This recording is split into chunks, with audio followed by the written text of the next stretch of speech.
મારું નામ છે રાજલ ગઢવી અને તમે જોઈ રહ્યા છો કચ્છ ભાવી। અંજાર કચ્છનું એક એવું પૌરાણિક શહેર છે કે જ્યાં જેસલ તોરલ, અજેપાળ દાદા, બગથળા ધામ, સચ્ચિદાનંદ સંપ્રદાય તથા અનેક સાંસ્કૃતિક વારસો સાચવીને બેસેલું શહેર।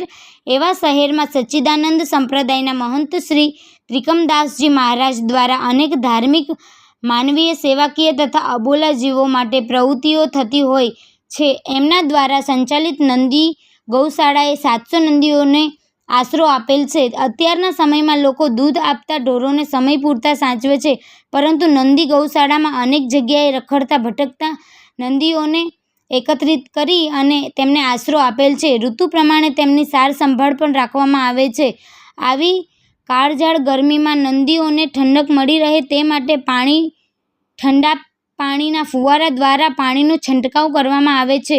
ઉનાળાની ઋતુમાં નંદીઓ માટે સાકરટેટી, કેસર કેરી તથા દાડમ જેવા ફળોનું પણ ભોજન પીરસવામાં આવે છે। આ બધા કાર્ય મહંત ત્રિકમદાસજી મહારાજની આગેવાનીમાં અને તેમના માર્ગદર્શન અનુસાર તેમના અનુયાયીઓ દ્વારા કરવામાં આવે છે।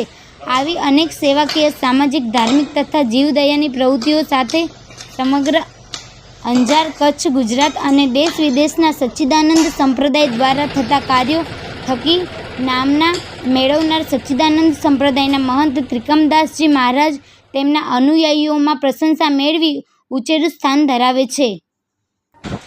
રાધે રાધે, જય ગૌ માતા, જય ગોપાલ।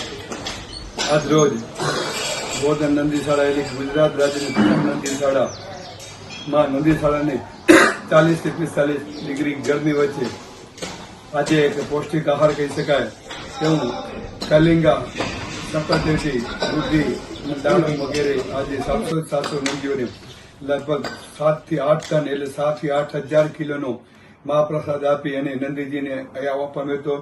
એનાથી વિશેષ કરીને જે ઉપર ફુવારા હોય ગરમીને 45 ડિગ્રીને તાપમાન નીચે લેવા માટે 10 થી 15 ડિગ્રી એવા ફુવારાની પણ શરૂઆત 2 દિવસ પહેલા કરવામાં આવી હતી અને આજે આપણે જોઈ રહ્યા છીએ કે કારિંગા, સકટેટી અને દૂધી વગેરેનો પ્રસાદ નંદીજીને આપ્યો હતો। વિશ્વની પ્રથમ નંદીશાળા કહી શકાય જેને। રાધે રાધે, જય ગૌ માતા, જય ગોપાલ।